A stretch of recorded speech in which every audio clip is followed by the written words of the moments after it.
Hello friends, my YouTube channel defence classes आपका स्वागत है।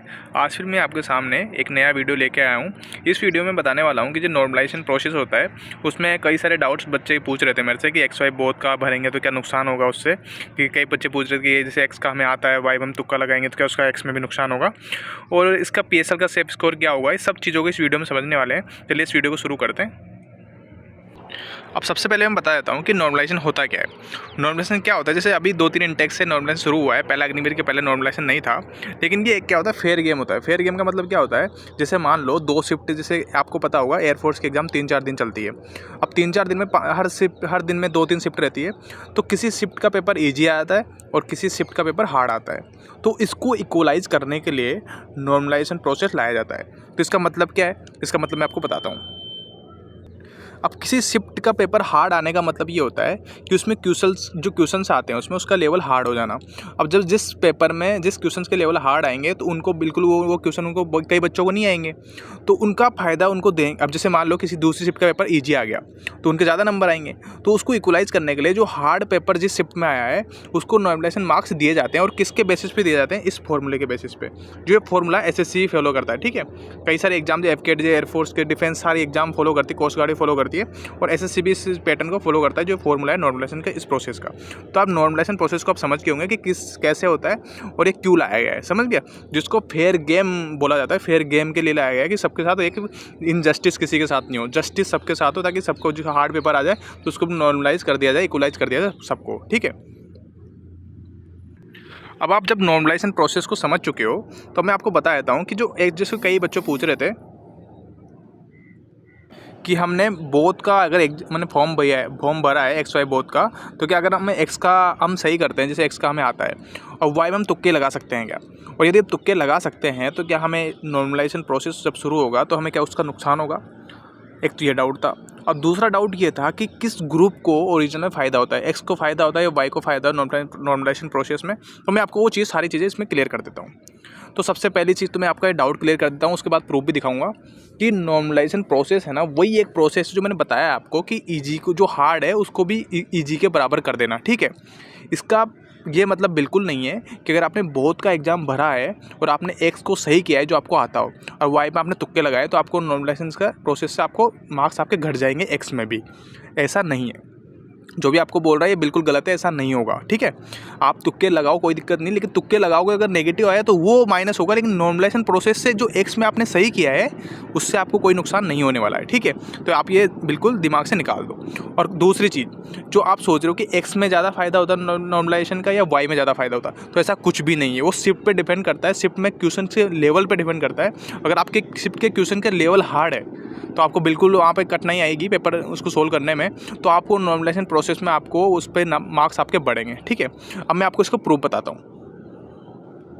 अब मैं आपको बताता हूँ, जैसे ये वाई ग्रुप का पेपर है। ठीक है, तो यहाँ पे इंग्लिश के मार्क्स आपको दिख रहे होंगे 18.75, ये इसने ऑब्टेन किया है। ठीक है, इसने 18.75 नंबर ये लेके आया है, और इसके जब नॉर्मलाइज किया गया है तो इसके कितने नंबर आए, 20.8 नंबर। ठीक है, तो इसके नंबर यहाँ पे बढ़े हैं। ठीक है, आपको यहाँ दिख रहा होगा 18.7 से 20.8 हो गए, लगभग 2 नंबर आपको यहाँ पे बढ़ते हुए दिखाई दिए होंगे। तो इसका मतलब क्या है, इसका मतलब ये है कि इसके शिफ्ट का पेपर हार्ड आया था, मतलब क्वेश्चन के लेवल का हार्ड आया था इन कंपेरिजन अदर शिफ्ट, मतलब दूसरे शिफ्ट के कंपेरिजन में इसके पेपर का लेवल हार्ड था, इसलिए इसके नॉर्मलाइज स्कोर में इसका बढ़ा है। ठीक है, अब मैं रागा की बात करता हूँ। रागा में इसके 18 नंबर थे, तो इसके नॉर्मलाइज करने के बाद कितने हो गए, 21.7 हो गए, तो इसके 3 नंबर बढ़े थे, और ओवरऑल देखोगे तो 5.5 नंबर इसके बढ़े थे। ठीक है, तो यहाँ पे इसका मतलब क्या है कि ये हार्ड शिफ्ट में इसने पेपर दिया था, और जब हार्ड शिफ्ट में इसने पेपर दिया था इसलिए इसके नॉर्मलाइज जब हुआ था तो इसके नंबर बढ़े थे। तो आपको समझ में आ गया वाई ग्रुप का। अब मैं आपको बोथ वाला भी दिखाता हूँ।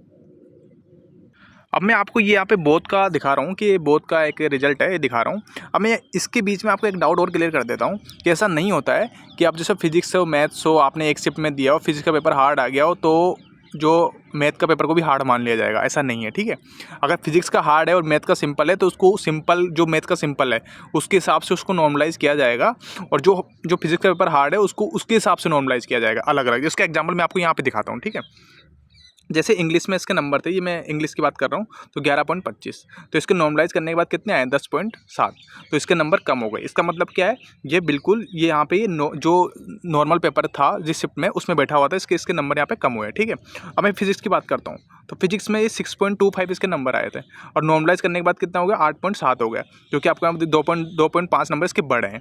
तो ये क्यों बढ़े हैं, क्योंकि जो जिस शिफ्ट में बैठा था उसमें फिजिक्स का पेपर हार्ड था, इसलिए इसके नंबर यहाँ पे नॉर्मलाइज करने के बाद बढ़े हैं, ताकि उसको इक्वलाइज किया जाए। अब मैं इसी शिफ्ट की बात करता हूँ जिसमें मिस ने मैथ्स का पेपर दिया था।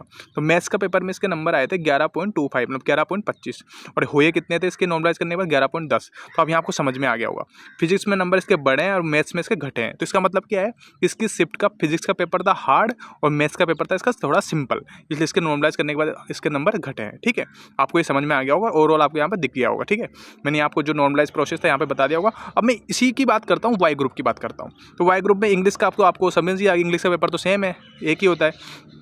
तो 11.25 थे, यहाँ पर नंबर घट गए इसके नॉर्मलाइज करने के बाद, क्योंकि इसकी शिफ्ट का पेपर ईजी था। और मैं रागा की बात करता हूँ, तो रागा में क्या है, इसके नंबर थे 14। ठीक है, अब इसके 14.3 नंबर बढ़े हैं, क्योंकि इसके पेपर जो था वो थोड़ा सा हार्ड था, इसलिए इसके नंबर इसके नॉर्मलाइज किए गए हैं, इसके नंबर बढ़े हैं। तो आप XY ग्रुप में आप देख रहे होंगे, तो ऐसा कुछ फर्क नहीं पड़ता, वो आपके पेपर पर डिपेंड होता है कि पेपर का लेवल कैसा है। ठीक है, ऐसा कुछ नहीं होता कि XY ग्रुप है तो अगर आपने X को आपको आता है और Y पर आपने तुक्के मार दिए तो आपको उसका तुक्के की वजह से उसका इंपैक्ट उस पर पड़ेगा, ऐसा नहीं है। ठीक है, जो भी बता रहे हो गलत बता रहे, ऐसा नहीं है। नॉर्मलाइज प्रोसेस में केवल पेपर के लेवल को इक्वलाइज किया जाता है, ना कि आपके तुक्के मारने की बताया कि आपने तुक्के मारे तो आपको उसका गलत इंपैक्ट पड़ेगा। लेकिन तुक्के मारने का ये है कि आपको जो नेगेटिव आएंगे वो तो आएंगे जो आप तुक्के मारोगे उसके हिसाब से। ठीक है, अब मैं आपको एक और स्क्रीनशॉट दिखाता हूँ। अब आपको यहाँ पर दूसरा स्क्रीनशॉट दिख रहा होगा, ये बंदा दोनों में क्वालिफाई नहीं हुआ था, XY दोनों में।